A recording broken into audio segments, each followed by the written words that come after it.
Hey Dad, I got a new car.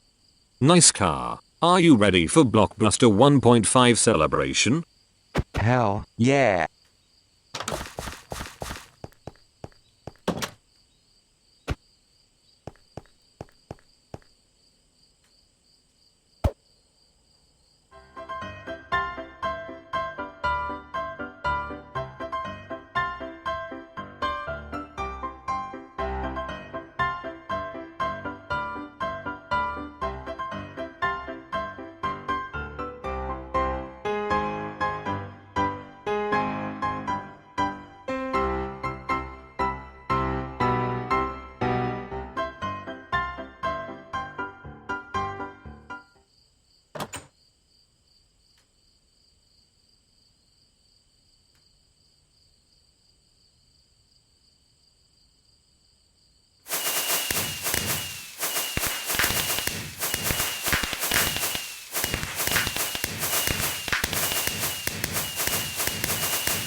Hello there, my name is McHorse and get ready for Blockbuster 1.5.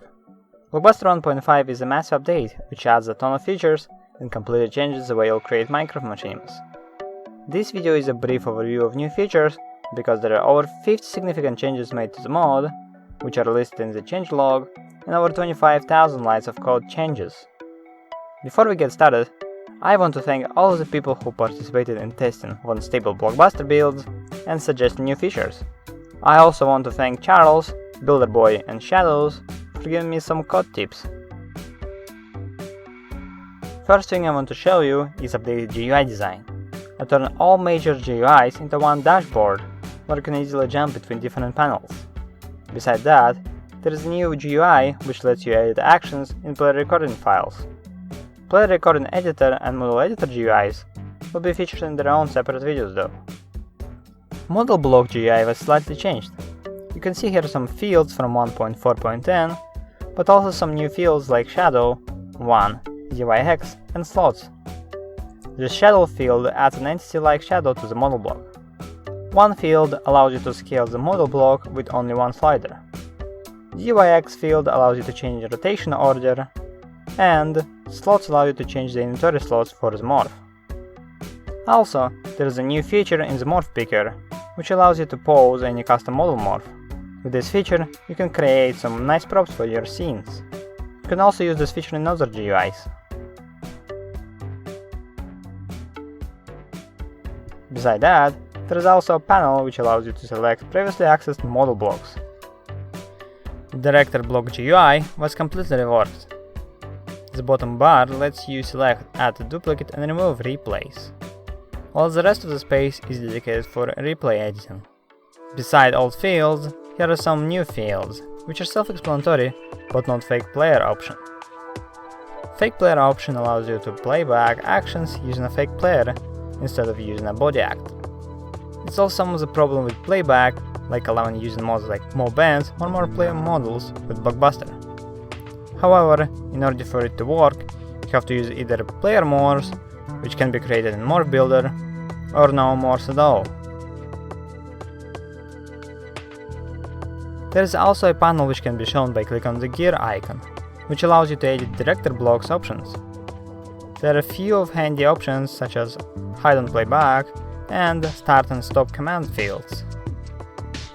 As with model block, there is also a panel which lets you select previously accessed director blocks. If display name option was edited, you'll see the title instead of director block's position. Finally, there is also main dashboard panel, which includes links to resources like our Discord server and Blockbuster's wiki, and checkboxes for quick editing of some Blockbuster's mod options. In 1.5, custom models got a huge update. OBJ support was improved, it now supports quads, OBJ file export with C4D, and MTL files.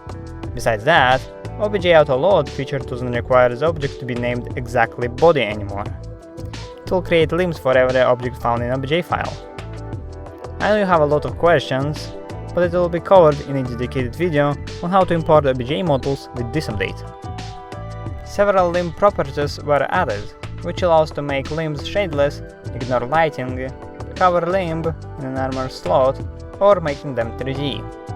Several model properties were added, which allows to configure scale model within GUI, and link other models skins folder, which allows skin sharing between two models much easier.